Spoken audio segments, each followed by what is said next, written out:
You know the song, but you can't place it. Maybe it's because we're inside of a baseball stadium. It isn't a setting in which you often think about music. Or maybe it's because the melody in question is being played by an organist.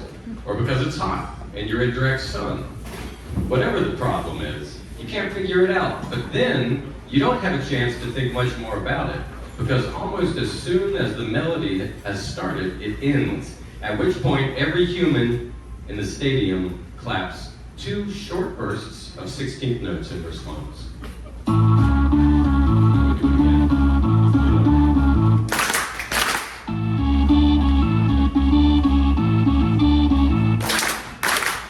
There it is. It's coming back to you now. At first, as an image. You see a glowing doorway. You're 11 years old, standing before it. It's 1988. You're at Doug Starr's house after school, and there is a melody issuing forth from that doorway of light. You've been drawn to the sound like some hypnotized preteen moth to the flame. And it's the same song you're hearing now, only in your memory, it isn't being played by an organist. No, it's being performed on some type of guitar that sounds like it's getting pecked at by an angry bird. And there's a young man singing above that guitar in a thin, high voice dancing just along the edge of breaking. It's all issuing forth from a small boombox on top of a dresser, and then you realize you're looking into Doug's older sister's bedroom, because suddenly there she is. Maybe 16 years old, pulling a sweater from a drawer. She's bent over and her blonde hair is hanging like a curtain into a sunbeam. It glows in that light, perhaps even brighter than the sun itself. And the song, you realize, as you listen closely, is even about the sun. It's about a blister in the sun? What is this, you say? Doug's sister looks up. Somehow she understands you're asking about the music, even though you haven't said as much. The power of the song makes the point moot. It's the violent Femmes, she says.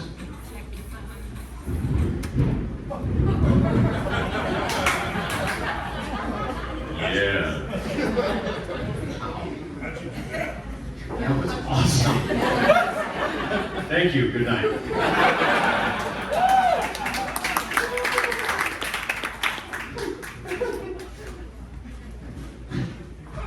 Back in the stadium, you point to the air. It's the violent Femmes, you say.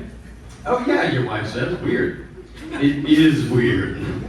How did this happen?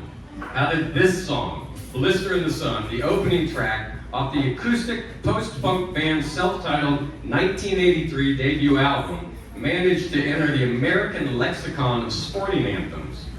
The band who wrote it, after all, is a group of Midwestern art weirdos who straddle the rarely converging realms of punk, folk, and jazz. A Bermuda Triangle of musical influences for anyone, let alone a stadium organist.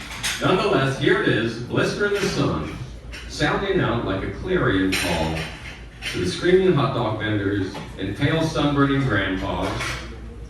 You look around and wonder what this means about yourself, what it means about the country and its culture, and even what it means about time in general, to discover that the counterculture anthem of your youth has now become the soundtrack for America's pastime.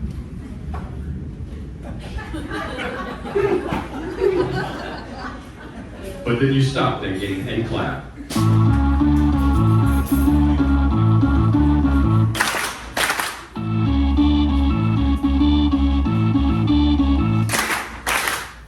Released on April 13th, 1983, the self-titled debut from Milwaukee's Violent Femmes arrived to no sales and no attention. Led by a then 19-year-old singer and songwriter named Gordon Gano, the band was so iconoclastic, performing a type of highly literate, jazz-influenced punk music on instruments better suited for a jug band. Snare drum, with the drummer who stood up playing with brushes, mariachi-style acoustic bass guitar, and the guitar. a regular guitar, I would say. But when I say that, I feel like I'm offending the bass guitar. But they were so weird, they couldn't even engender support from Milwaukee's anti-establishment punk scene. For years, the band performed almost exclusively on street corners, simply because they couldn't get a gig. So in a way, it's incredible that the Violent Femmes' first album got made, or that the band found someone to release it, but that's only one angle on this album's singular story. Another way of looking at it is to say that the album was an inevitable product of unique genius, and once its songs were written, there was no way anything could ever really stop them from spreading. With cassette tapes passing reverently from listener to listener for years, as the album slowly gained traction on college radio, and in dorm rooms, and on car stereos, and on Walkman, until 1991. Remember, the record came out in 1983, but in 1991, it finally snuck onto the bottom of the Billboard Top 200, 8 years after its release. They say it's the only album that's ever done this, and there's no way I could prove that, but the band likes to say this. At which point, the record had already quietly gone gold, and then platinum, and in the process, changed the lives of millions of young people, and artists, and musicians, like me, and Shannon, and John T. And thank you for joining us, John T. I'm gonna let you stand up and start directing this conversation. All right. Yeah.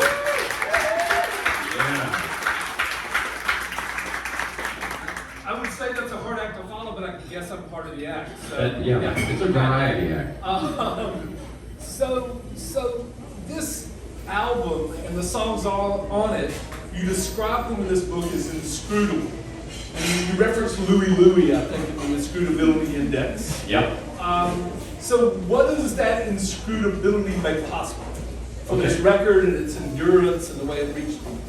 So I just want to unpack this for a minute. The song that we've discussed, which is the first track on this album, it is the first track most people think of when they think of the band. It has lyrics that even the singer isn't sure what the lyrics are. So some of you think you know the lyrics. I'm going to break it down a little bit, right? Yeah. So a lot of people think the chorus is "Let me go wild," like a blister in the sun. It's actually "Let me go on," like a blister in the sun. He sings like a blister in the sun. When the album was released, it was understood those were the lyrics.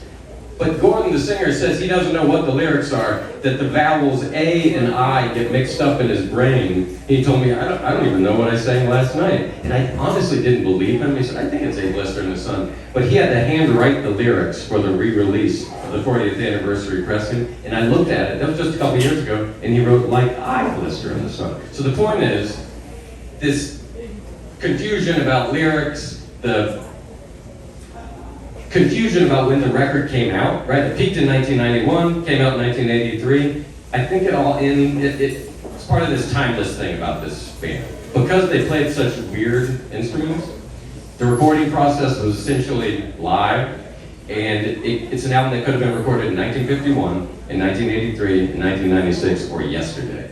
And so there's this thing where we would get the cassette. I don't see the cover. I don't know if any of you remember. Just look at Lynn if you want to see. Lynn has dressed like the 8-year-old girl on the album cover with the matching pink bow, which is what Bloomsbury used to. That's the pro move, Lynn, wherever you are. She left. Yeah, she's done. She does this every night. She doesn't need to. Okay, we love you, Lynn. The point is, there was not a lot of info about the band.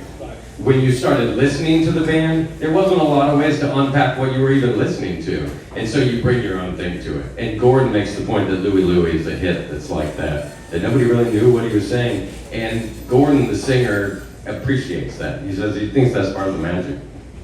I want to talk about time some more. You talked about this album was released in '83, starts to just gain traction. But the songs sound like they could have been sampled from the 1940s or the 70s or the 2060s to come. Yep. Like, was that purposeful? Did they know what they were doing, or did that just happen? They totally knew what they were doing. And they had wild hubris. So, it's hilarious. But they were right. So the singer, Gordon, he was 17 when the band formed. At which point, he had written every song that was going to be on the first record, every song that was going to be on the second record, some that were on the third, some that were on the fourth, and some that went on to the fifth. So, he had a lot of material. They started recording demos and they shared them, and the band was super weird, right? They played on street corners. And a lot of producers said, we want you to sound like a flock of seagulls. And they were like, no, we're not going to do that. We're going to do this. This works. And they knew it worked. And they knew they had all these songs. And in fact, for this first record, this is the hubris part. They decided we have this many songs. But for the first record, and I love this, they were planning multiple records at age 17. For the first record, we're only going to put all the poppy songs on it. For the second record, we'll put all the extra weird stuff. And it is, does anybody know the second record, Hallowed Ground? Yeah. I mean, it's amazing. But to say it's weird is sort of an understatement. A lot of gospel, jazz, sort of country folk, songs about murders. It's very weird. The point is, they were wildly confident in what they were doing, and a part of that, I think, was from busking on street corners, which is the least forgivable. I mean, it's almost like in a pizza restaurant doing a literary reading. Thank you guys for being here. But, you know, busking on the street corner, like, you have to be great to make somebody stop walking and nod their head. So they knew what they were doing. It was organic in that way. If you read this book, and I hope y'all will, it seems like everybody in the band had a theatrical background. It also seems like everybody in the band's found their instrument on the street. But I want to ask about the theatricality part of it. Because here we are, y'all are giving some theatricality to what is oftentimes a pretty staid book reading kind of thingy. Yeah. And so talk about the theatricality of this band and how that informs who they are and what they do. So I mentioned this young singer-songwriter who was the lead singer of this band, had all these songs. He met these two other musicians who were a little bit older, but when you're 17, you know, somebody who's 20 and 23, like those are huge years. And so Brian, the bass player, and Victor, the drummer, were older. They were already working musicians, and they were wildly sophisticated. Victor, at the time that he met Gordon, was working as an actor in this Milwaukee experimental theater group called Theater X. He replaced Willem Dafoe in that theater group, who left Milwaukee to pursue fame and fortune, which he found. And so Victor is a musician touring Europe in an experimental theater group. Brian's doing a lot of strange jazz music in Milwaukee, scoring stuff for theater, and they meet this young kid. And so the point, and Shannon and I have talked about this, Shannon helped me write this book too, was like, Gordon's songs are great songs. They're impeccable, and they could have worked in any setting. He would have formed just a rock and roll band. He wanted to sound like Johnny Thunders from the New York Dolls. But because he met these two ultra sophisticated weirdos obsessed with Sun Ra who wanted to play strange jazz, it gave, and were involved in theater, it gave Violent Femmes something that was special. Does the band, I mean, I think about rock and roll musicians of that era, oftentimes those kind of people, I saw them as cool and indifferent. And these people seem anything but that. And go ahead, whatever you want to say So, about that. I'm a musician, right? And my band played a show with Violent Femmes in 1998, I guess. It was a big music festival in Atlanta. And that was still sort of like, I knew every note of this record. I still knew nothing about the band. And when I saw them come on stage, I was like, what? and they're weird looking, like not like cool weird, but like, wow. And the drummer plays like this, and there are three people playing acoustic instruments. It doesn't really actually scale up well in an amphitheater. They're not there. Don't send anybody a video of that. You know, it's like a weird thing. What did you ask me about?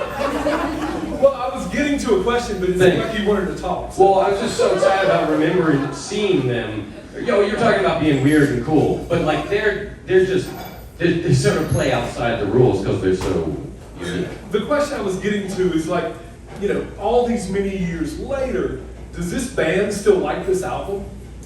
Oh yeah. So I was real curious about the odd professional burden of writing a bunch of songs when you're 17. Some of them he wrote when he was 15. And then having to play those songs for the rest of your life. Brian Ritchie, the bass player, he's got great quotes. And I asked him that exact question. He said, when I go see the Rolling Stones and they play Satisfaction, I like it. Right? And I was like, damn, yeah. But Gordon, the songwriter, his point is, if he has any old song that doesn't feel like it's a good song or makes him cringe, he doesn't play it. But there's something about these songs, and they're well written. I mean, they hold up for me. They're wildly well written. And he says he still connects to it every night. I want to ask about part of the book that's born of their youth. There's a great passage in here when you're writing about the song Kiss Off. You write, if you were to invent a device that could measure teen angst, like some Geiger counter for the soul, its needle might just shoot up and through the glass once it got in the vicinity of violent Femmes. How does that teenage angst age? How does it come off now? So, I mean, I thought about this a lot, right? And I asked him about it a lot. And they clearly had to sort of think about this question. And Gordon's answer about teenage angst, and he specified in about Kiss Off too, where it's written by a young man who's singing about sexual frustration. And Gordon was like, do humans not feel sexual frustration throughout their whole life? This isn't just a song about teenage angst, it's about the human condition. But also, it's so specific, it's like reading somebody's diary. And when you write something specific, it becomes more universal. And when he's writing about these frustrations, they just sounded like our frustrations when we were listening to them. This was the one record, and I don't know if this was the case with you, but my parents didn't care what I listened to. I listened to anything, a bunch of crazy music. This was the one record that I turned down when I was playing because I didn't want them to hear the lyrics, because it felt like it was my personal diary being read. So I found this album through college radio. Yeah. And I would imagine a lot of other people did, but you describe more of a very personal connection, person by person, cassette tape by cassette tape, dub by dub. Explain how that built what you call a cultural hit instead of a smash hit. Okay. So Blister in the Sun, again, popular song, it's become ubiquitous. It was never a single, it was never a hit song. They've never had a hit song. Brian Ritchie, who again is just a machine for great quotes, he goes, we don't have hits, we have classics. And as with a lot of his quotes, you're like, man, and then you're like, damn, yeah, you're sort of right, But this album, I describe it as going viral via cassette tape over 8 years. I had somebody at one of these events 2 nights ago say, that album cover, this album cover that Lynn's dressed up like, he said, that's not the album cover. The album cover is whatever dude's handwriting said Violent Femmes on the Maxwell cassette, right, that I had my hands on.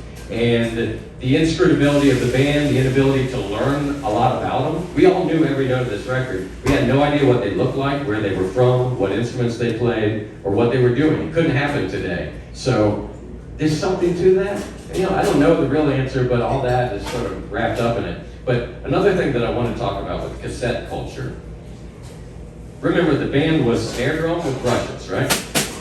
An acoustic bass guitar and a guitar singing. And cassette tapes don't have great fidelity. This album sounds amazing through cassette because it's all just compressed. And you can't tell what the instruments are. So young musicians like me and Shannon, we didn't know how weird the instruments were. It just sounded like a track, and Gordon's vocals rise to the surface. Shannon, do you want to get your take? I'm going to show you what I'm talking about. Because specifically for the drums, you look at this and you're like, that's going to sound crazy. It's just snare drum, right? You look at the bass guitar, that's weird. But they would do this thing where the instruments would play together to create, in this case, what sounds like a drum set, with the bass guitar playing the bass drum pattern, the snare drum playing the backbeat on 2 and 4, but then it has a melody. And on a cassette tape, none of that made sense. It just sounded great and tiny, just like right in our ears. So.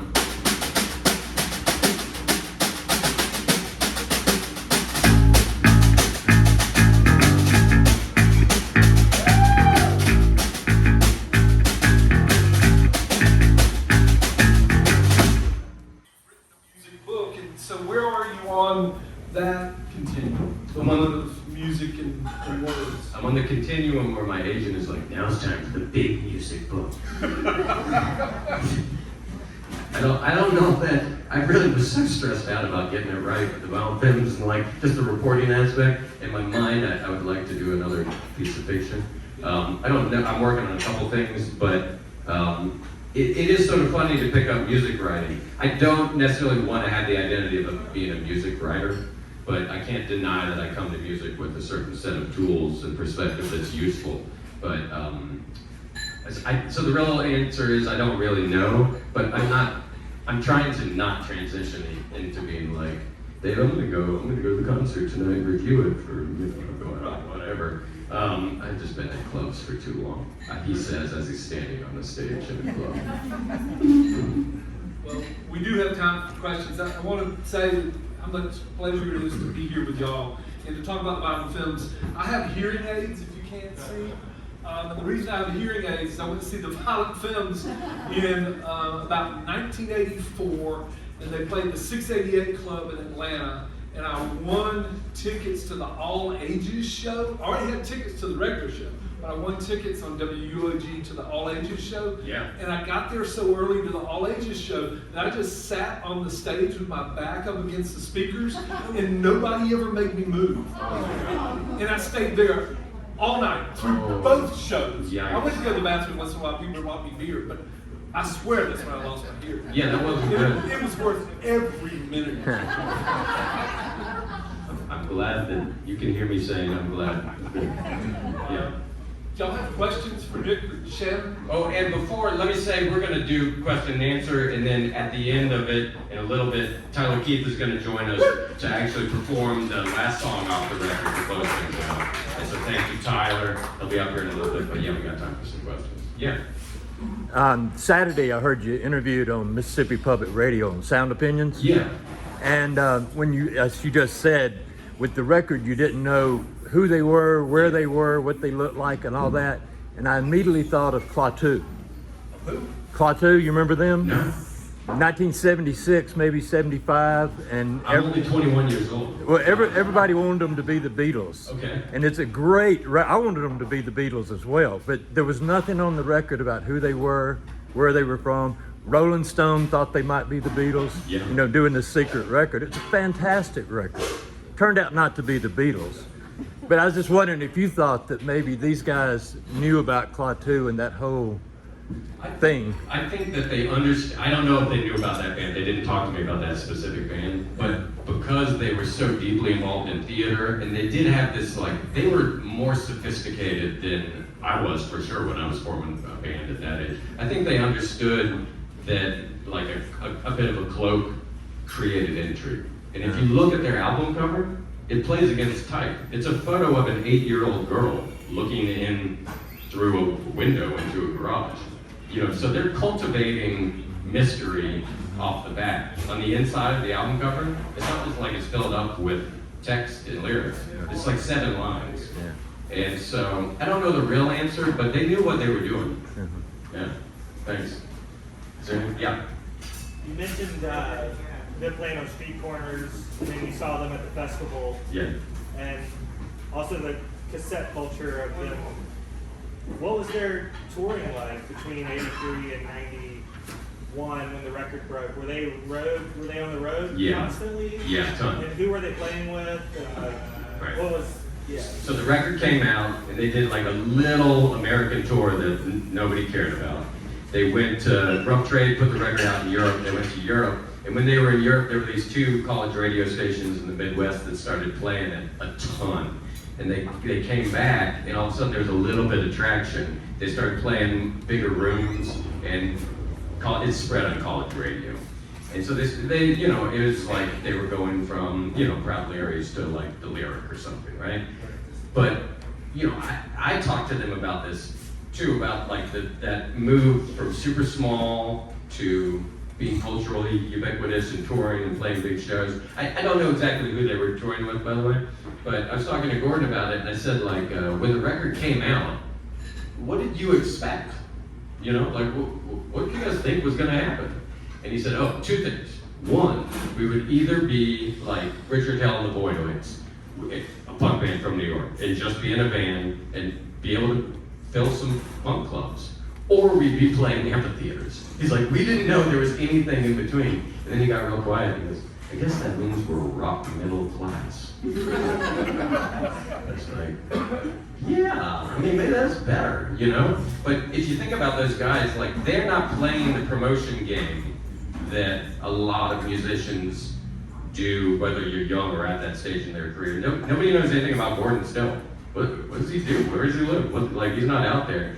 And so, like, they've maintained this level of being a little bit under the radar, So in a few weeks, they're gonna play 5 nights in LA at the Will Turn, play a whole record each night, sells out in a minute. Streaming, licensing is huge for them, but they're not playing amphitheaters, they're playing theaters now. Maybe it was a little different in 91 when they sort of peaked. Did they seem really rich? Great question. No. So there are 3 band members, right? The drummer left the band a while ago. He's also super nice and very sane. He's a drummer, and he left the band a while ago. They're not in touch with him. The producer, they had a falling out too. They haven't been in touch with him forever. And interviewing these guys, they only had the best things to say about each other. It was really interesting. I'm like, am I hosting Thanksgiving this year? Like, am I the guy right now, like, pulling all this together? But the point is, the guys who've been out of touch, I told both of them, like, just so you know, the other guys, like, they have the best things to say about you. And both of those guys said, tell them to send me some money. And I was like, oh, okay, I don't want to get, I'm just ranting about the record. Yeah. So they're not super rich. Licensing is huge. They do well touring. This record sold 7 million copies. Sold. I said they need to call Maxwell and ask how many cassette tapes they sold from 1983 to 1990, and then just cut 30% of that into their sales, and so yeah, rock middle class. As a teenager who found this band through my dad, how do you think your introduction to this band would have been different without the cassette culture that you speak about? That's a great question. She asked, how would my introduction to this band have been different outside of the cassette culture that I spoke about? She discovered the band on streaming through Cody. Nice Cody. Yeah, because it felt like at the time it was kind of a secret, right? And that's what made it feel special. It was like this secret thing that you were passing to your friend. Kind of coming back to the lyrics too. You don't want your parents to hear it, but so it is a little different today, like hearing it on Spotify. Yeah, I mean, I asked the manager about this. I sort of said, could this happen today? And he said, yeah. Phoebe Bridgers, Billie Eilish, when they were first coming out. He said that's, that, and their manager was president of Elektra Records. He's like a music mogul, so he's got a good perspective. But it's different, I like Shannon's answer. Yeah, it's a little secret totem. But for me personally, I loved music and I love these songs. I would have been into it. There's another hand. Frank Thompson. It's like I'm teaching class. I know everyone's name. Frank Thompson. Was it slow and steady from release to gold and gold to platinum? Like, did it get exponential? Was there some Yeah. Is there some other cultural thing somewhere in that time that is the gasoline of the fire? Yes. It was the single American Music off their 5th record, Why Do Birds Sing. They had one other single that actually was sort of a hit, and that was in 1991. So the record had slowly gone gold and platinum, and then they put out a bunch of weird records. They put out another weird record that does have a sort of radio hit, and that was a little bit of gasoline on the fire. Shannon, weren't there there's... Well, I think in addition to that, Nirvana broke in 91, and so MTV started playing, they released that TV show, Alternative Nation, right? And so they started playing the video for Gone Daddy Gone at the same time, and they came up with what we were saying. I don't know that for a fact, but I feel like they really had something to do with like the whole scene coming together. Yeah, and Femmes took Nirvana out as their opening act right around then. Did you know that? No. Yeah. Yeah, they did Australia. Nirvana was the opening act. So it was slow and steady, but I feel like Why Do Birds Sing was the gasoline in the fire. Yeah. Is there any, maybe we have time for one more? What back there? Influences. I'm happy to hear Sun Ra was one of them, and you can probably still think of a Sun Ra shirt with the name and the interval music. Nice one. But you hear Lou Reed and the scene speak. We were listening to Modern Lovers, kind of the same. Sure. Who were they influenced by? You got it. All of them, just those three. Lou Reed, Jonathan Richman, big time, right? What's the band from the 50s that they love? Oh man, there was like a rockabilly band that played acoustic that they were into.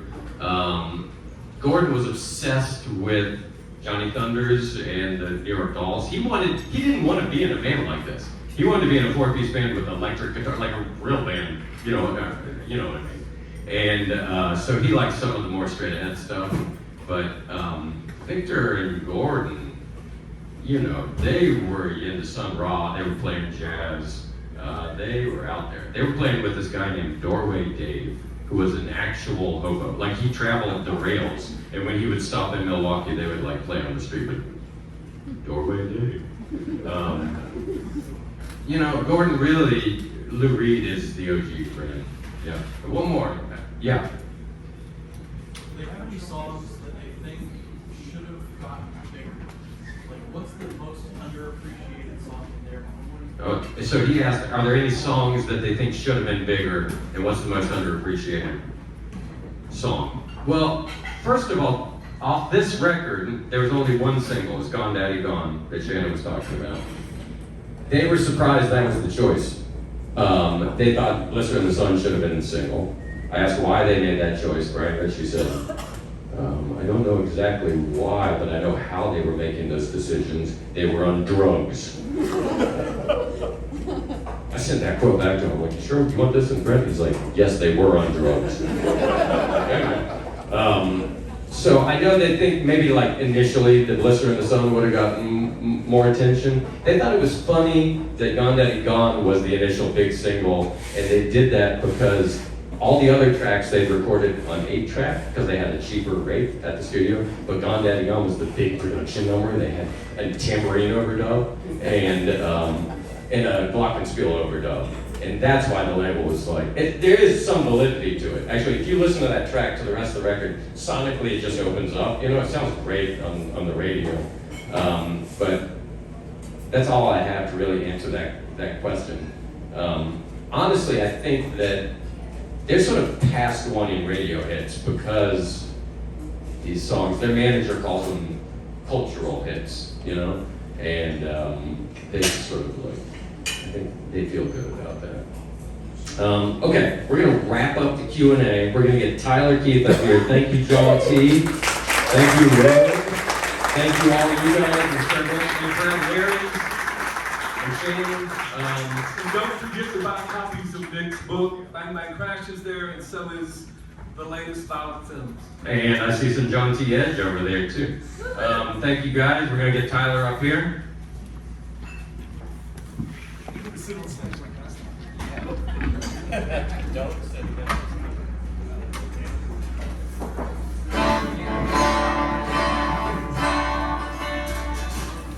Thank you. Thank you very much. Thank you very much. Yeah, man.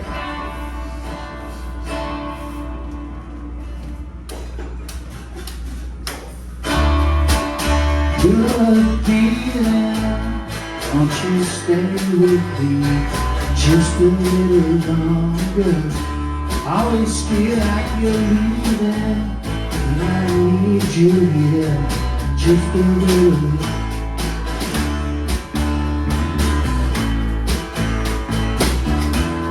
Oh dear lady, I need you just a little longer.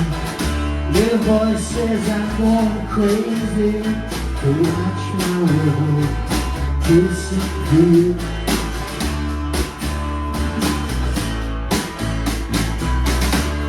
was a fantasy. Laughing at the sunrise and stayed up all night. Slipping and sliding, but a good time. Gotta find a way. Hold me sweet.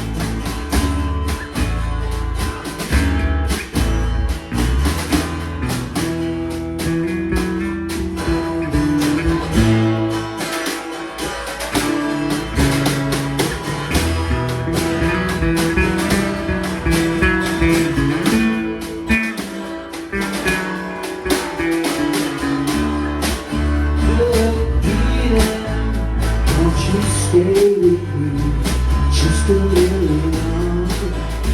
Always feel like you're leaving, and I know what it's like to love. Oh dear lady, don't you stay with me just a little longer. Always feel like you're leaving, just stay with me just a little longer.